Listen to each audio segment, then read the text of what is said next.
Welcome to ACC Nation. That's Will Ogenin. I'm Jim Quist, and our special guest from the Osceola is Curt Weiler. We're going to talk Florida State Seminoles football as they head toward the ACC Football Championship in Charlotte. And Curt, are you ready? I mean, we're talking about what you're going to have to be wearing for the game. So you're ready. Well, I'm ready because my first year on the beat was 2015, like part-time. So literally I was beginning to think for a while that I was the bad luck charm because their last time there was 2014, if you can believe it or not. It's been a minute. Just a few. Yeah. I don't think it's you though. I'm pretty sure. I'm pretty confident. now I'm free of it. I'm free. Yeah. That's right. Yeah. No more bad luck charm. Can't blame you.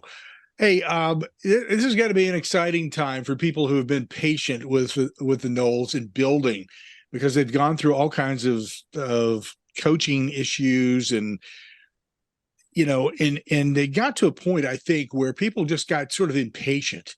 And I'm not sure that they were going to give Mike Norvell an opportunity to have his way to put his fingerprints on this program. But it's paid off, which is a cool thing. And so how is everybody feeling about that? I mean, obviously the fans are ecstatic. Have you gotten rid of the naysayers yet? Oh, I mean, most definitely. Any of the naysayers entering the season, I mean, mainly more coming from rival fan bases, from the Florida fans, the Miami fans of the world than anyone else. It gets harder and harder by the week for them to really have anything to say. Yeah, no, I think it's a blessing for Florida State, really, that both, I mean, they weren't in a great financial spot with the buyout they were paying Willie Taggart early in Mike Norvell's tenure, and also the COVID pandemic early in Mike Norvell's tenure, because there were some people who were growing impatient when he lost to Jacksonville State early in year two. But the growth, I mean, I asked him about it today, actually, at his press conference. You don't often see, I feel like growth isn't always like linear in like a pretty straight up angle line, but he went from 3 wins to 5 wins to 9 wins to 12 wins in his first 4 regular seasons. It's pretty remarkable, the level of growth. I mean, it doesn't often go like that. It's very difficult to maintain that as well, just so that people know that.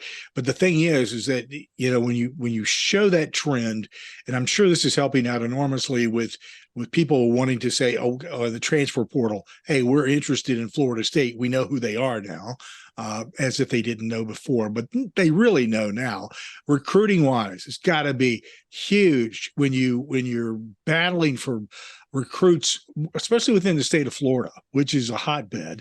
You got to go up against all these other schools, which are, even if they have down seasons, are well known, just as well known as Florida State, and are good. So they have something to offer. But what have you done for me lately is always the key rule. So right now, it's all about, what have you done for me lately? Well, I've won the ACC, regular season title, so to speak.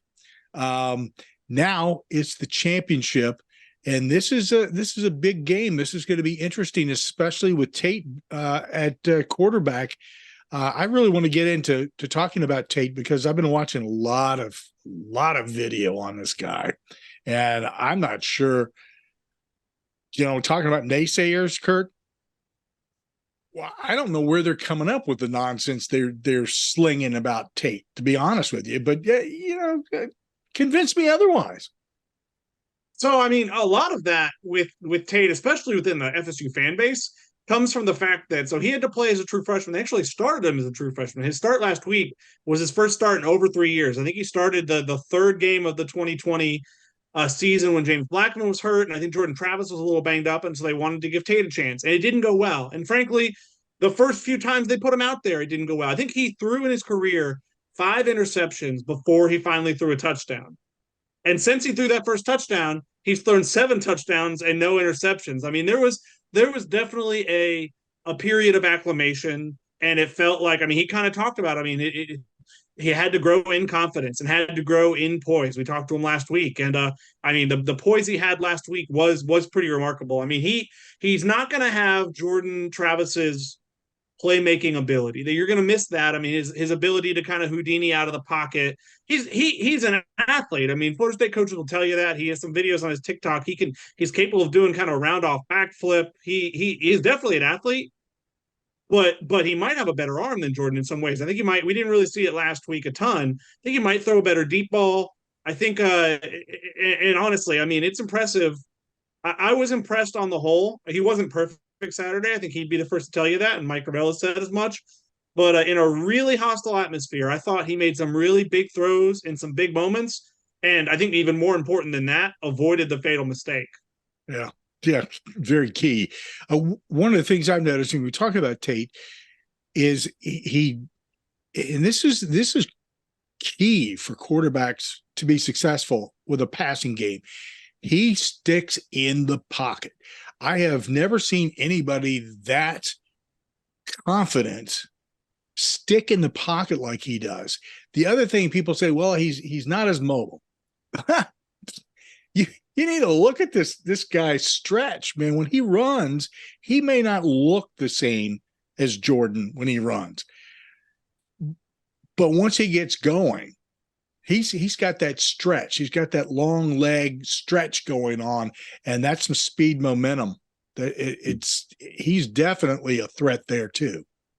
Yeah, he's not a statue by any means. It's funny. I think Florida State fans kind of wanted to see more read option stuff in him. Maybe use those legs and keep a read option a few times last week. We didn't really see it, and I mean it's tough. I mean, Florida State's in a tough spot where it almost feels like as much as that might help the offense, you don't want to do it too much because that is what lost you Jordan Travis. And the truth of the matter is, the more you run your quarterback, the more you subject yourself to the things that can come with injuries and the like. I mean, Tate took a big hit and briefly left that game. They had to go to the true freshman Brock Glenn there for a few plays down the stretch before Tate was able to come in and hand off on the game-winning touchdown.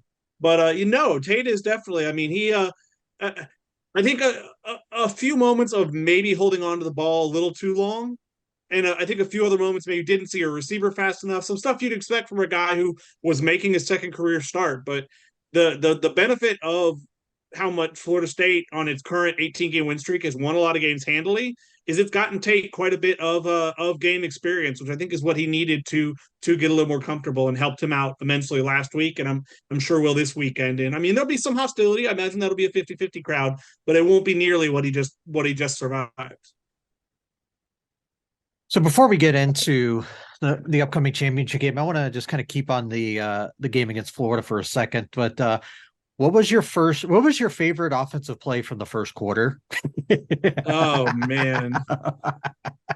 It was I mean that was it was a Murphy's Law quarter in a lot of ways. I mean, frankly, I think a lot of it wasn't Tate's fault. Like, I think people were blaming Tate when it was hardly all. I mean, when Trey Benson goes in the wrong direction and keeps trying to backpedal and loses 11 yards on a run, it's just kind of one of those quarters.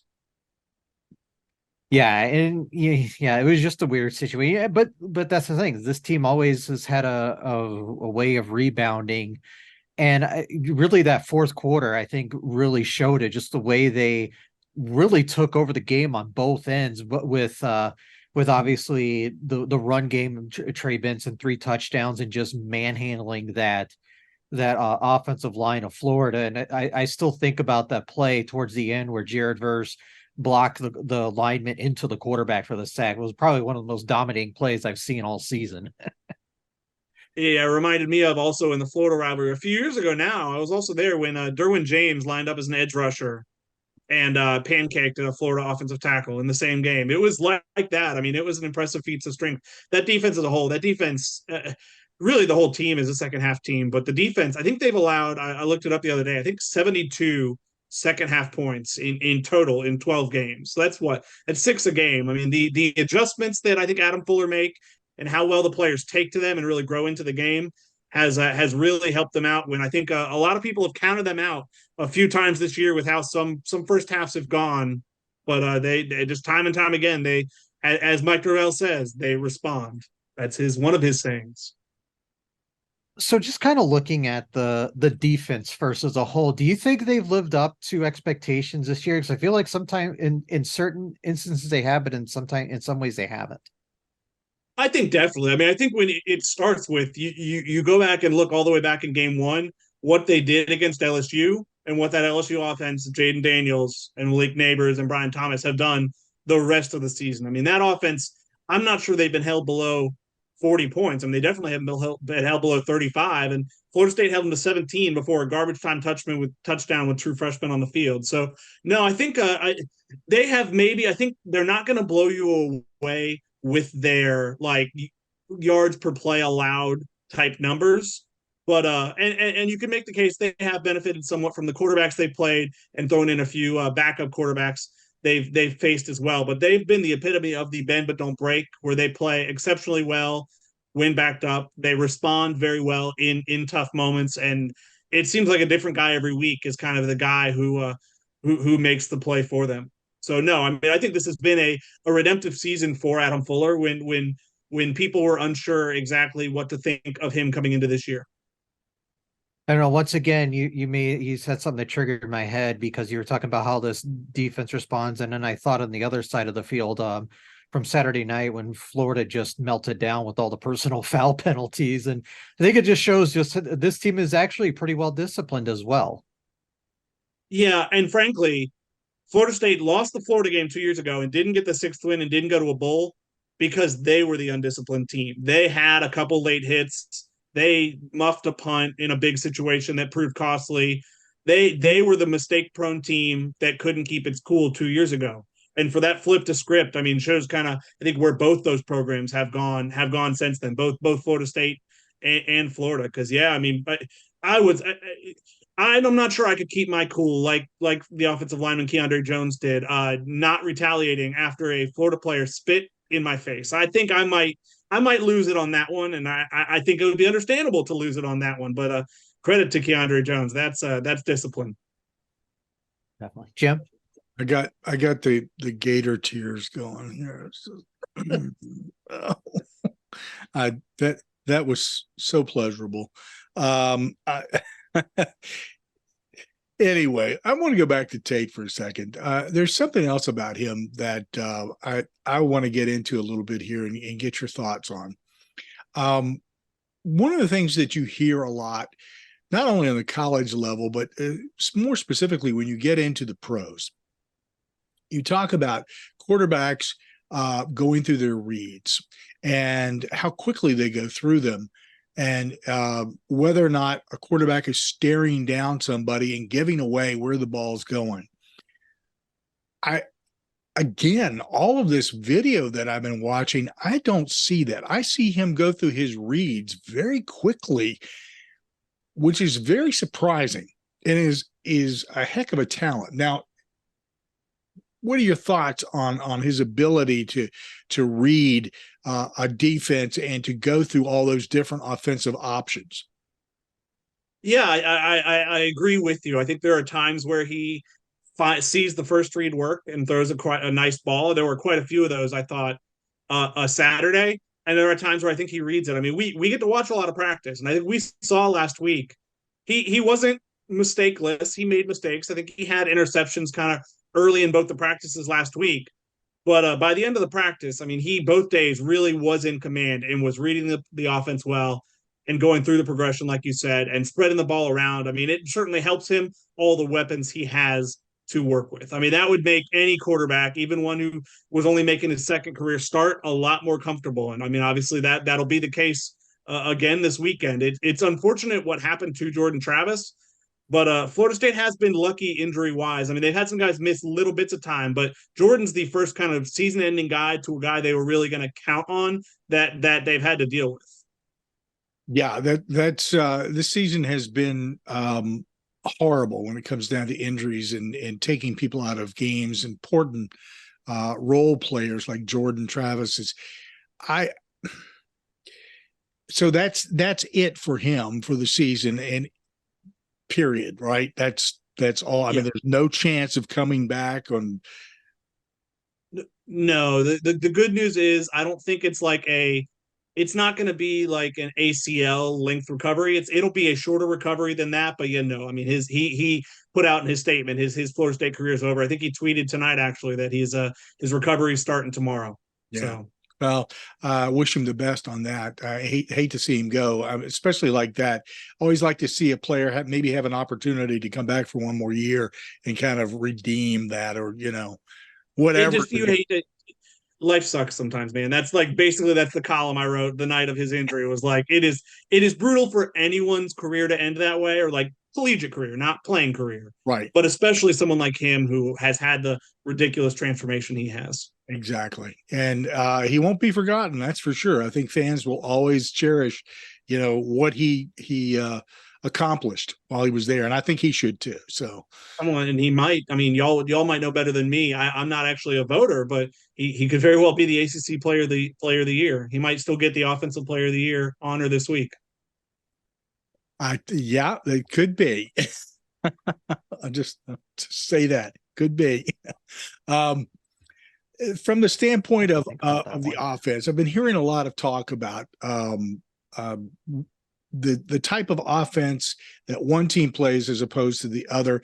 And with Jordan being out of the picture, I think that analysis may have changed a little bit, but you tell me. Florida State is, I think, a very effective passing team. Louisville is a very effective running team. Now, has that changed any for Florida State with Tate taking over the helm? Is it still pretty much going to be focused in that direction? I mean, Mike Norvell's offense is always going to want to run. I think, frankly, he wouldn't mind running more than Florida State has this season. But a weird problem. I mean, last year you look at the Florida State team when they win 10 games. That offensive line was a better run blocking offensive line than they were pass blocking. They were competent at both, but they were excellent run blocking, really set up. I mean, that three-headed monster that Florida State had going, and they were serviceable pass blocking. Let's flip this year. It's a better pass blocking unit. I mean, there have just been games where Florida State's run game, I mean, they hit explosives pretty much every game, but on a down-to-down basis, they don't run probably nearly at a consistent enough level to Mike Norvell's liking. Obviously, the weapons they have in the passing game have made up for that. And I mean, you have Trey Benson, and Trey's not having a bad year by any means, but he could very well, depending on the last few he might get 1,000 when he came up just short. But his numbers are definitely boosted by the chunk runs, of which he's had plenty of them. Had a few of them Saturday against Florida, but it hasn't changed much in that regard. I think it more changes of. I mean, I know talking to the coaches, they'll talk about whereas we used to talk to Jordan about, hey, what kind of plays do you like? It's now, hey, go to Tate. Hey, what Tate? Okay, you cater the offense to them a little more and what they like, the type of stuff they want to see in there. But no, I don't think there was some huge sweeping change by any means. Okay, I personally believe, and this is not a reflection on Tate, because I think Tate is an effective passer. In fact, some of those passes that I saw him making were just incredible. And I think he's got a cannon on him as well. But, your opponent may be expecting a lot of that. So why not go to the ground and use Trey, who is one hell of a runner? So, they will. They're not going to by any means. The run will always be a part of it. They're not just going to abandon it. I mean, I think some FSU fans kind of got frustrated with how inconsistent the running game was Saturday, how often they would run on first down, kind of fell into that trap a little bit. But no, I mean, this has been a team. It's funny. You're right. I'm sure Louisville will expect it. Obviously, expecting it and defending guys like Johnny Wilson and Jaheim Bell and Keon Coleman are two different conversations. It's much easier saying it than doing it. But this has been a Florida State team that's had to pass to run. It feels like they've had more rushing success as games have gone on because they've been able to pass and kind of force defenses to pay more attention to the pass, and that's unloaded the box, if you will. Will? It's easy to say the run can be an option, but we also have to realize too that Louisville is one of the best run defenses in the league. I think they were number one in yards per game. I think second in yards per carry behind Miami. So how are the Noles going to be able to have any success on the ground against this run defense? Yeah, it's. I mean, that I feel like is the one of the main stories of the game. It feels like, I mean, if Florida State is able to have success, which I mean, some teams have. I'm looking at the stats. I mean, Miami ran for over 6 a carry on them. Boston College ran for over 4. I mean, they did well against. I mean, it's impressive what they did against Notre Dame and in a few other games. But no, yeah, it does beg the question because it does feel like that's kind of a must for Louisville. I wonder. I mean, I wonder if they sell out to stop the run, and if they do, if they can make Florida State one dimensional. I mean, that feels like one of Louisville's paths to victory, certainly. But I wonder. I mean, not to take away from the numbers, but I wonder how much do they benefit with those numbers not having Florida State and Clemson on the schedule and North Carolina, right? Yeah, not having kind of the three of the more talented teams in the league on the schedule in the regular season, how much that might have helped.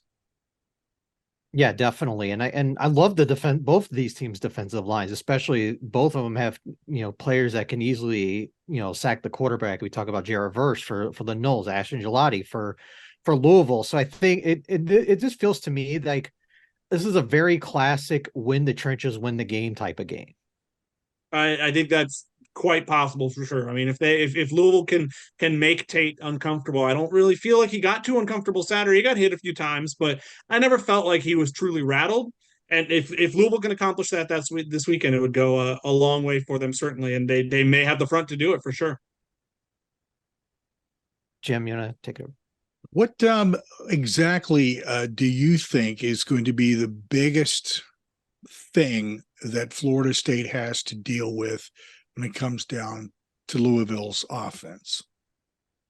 I mean, I think frankly, there's a few of them. It's hard to boil it down to one. I mean, Jawhar Jordan is certainly undeniable. I think Mike Norvell said at his press conference today he has, I think it was game-changing speed was the word he used. And down to down, Florida State's been a pretty good run defense team this year. The numbers are fairly good. They've been a bit. I mean, really, the problem they've been a bit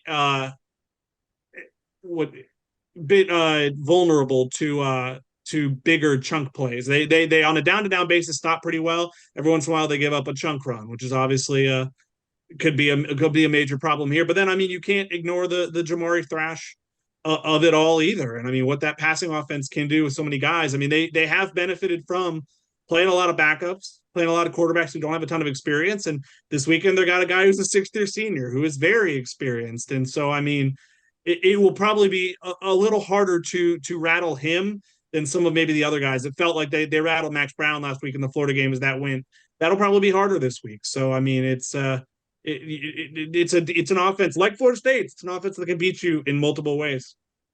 Last I saw, it was a 3.5 point favor. Florida State was a 3.5 point favorite in this game, which seems about right. I mean, it seems like everybody who's making comments on this is saying that that's fairly close. It should be a close game. I think some of the comments from both head coaches also kind of indicate that. But, sometimes I kind of roll my eyes at what coaches say about their opponents going into a game because, well, you've been there long enough. They play the game. Yeah. It's just sort of like, okay, it's whatever.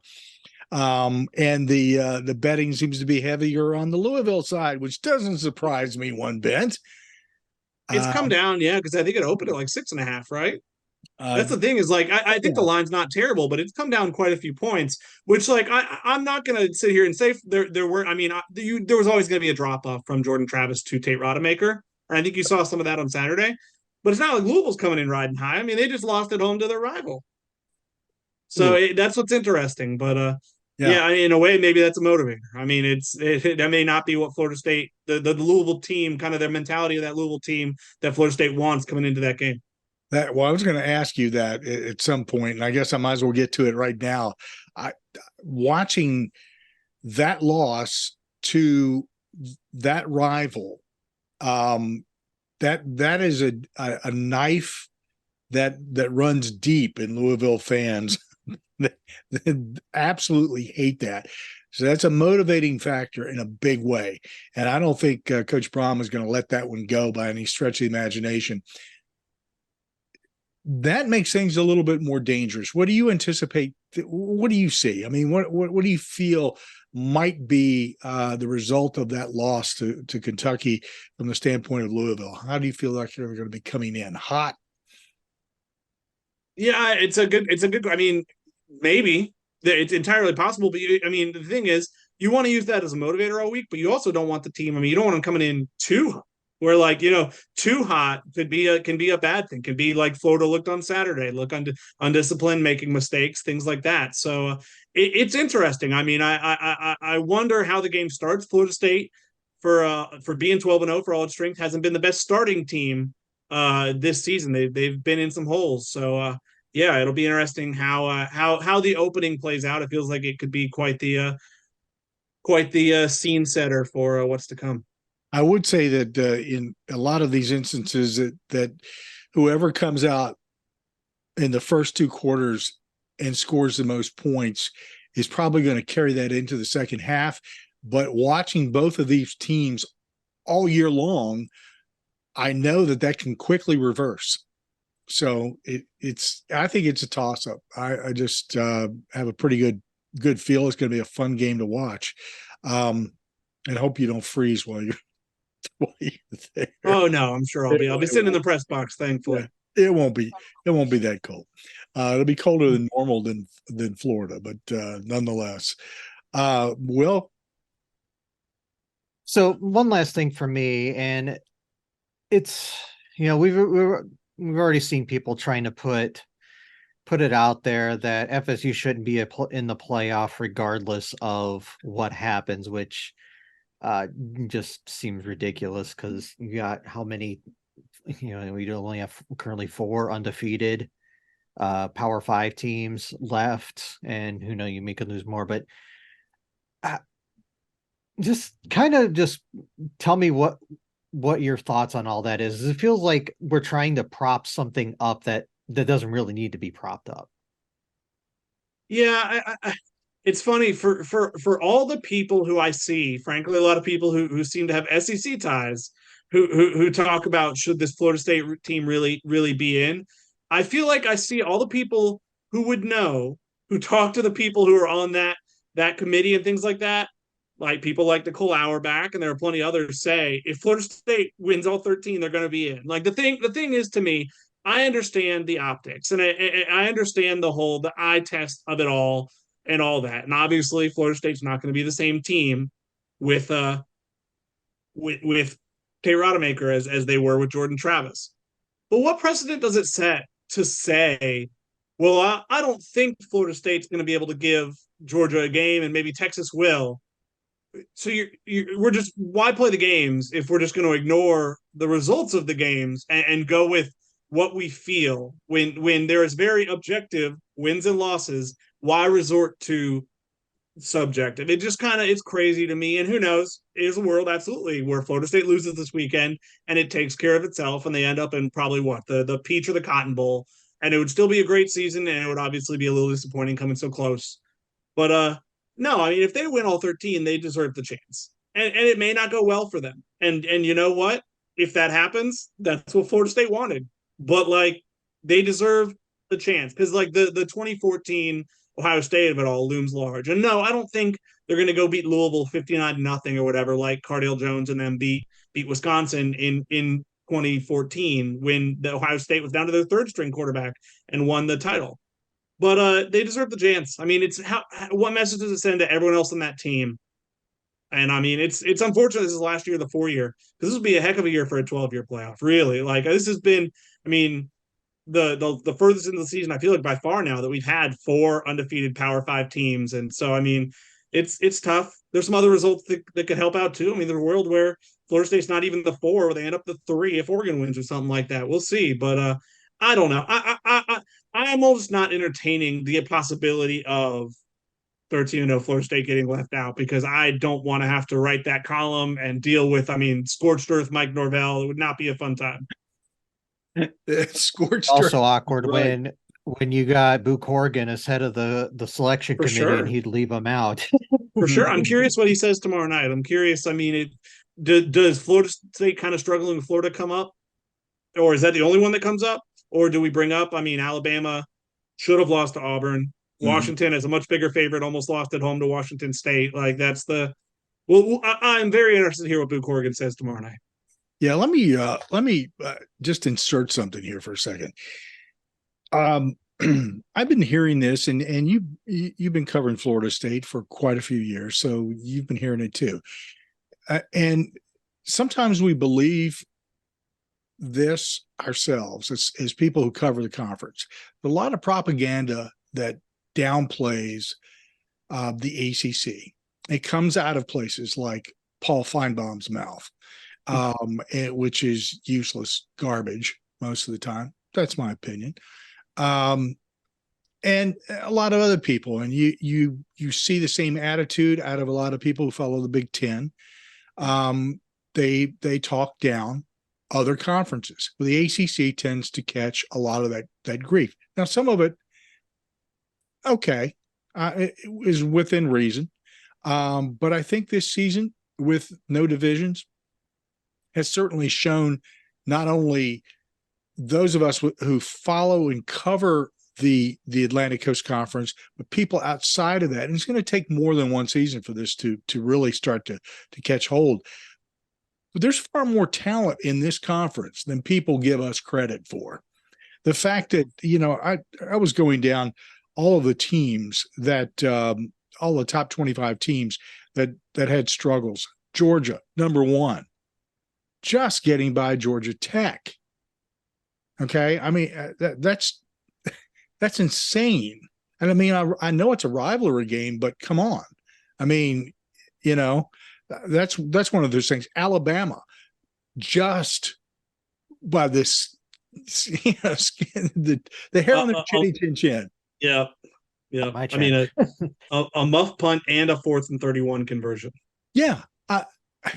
So, we hear talk about having a big horseshoe up the, what, and then, number 4, Washington, just getting by Washington State.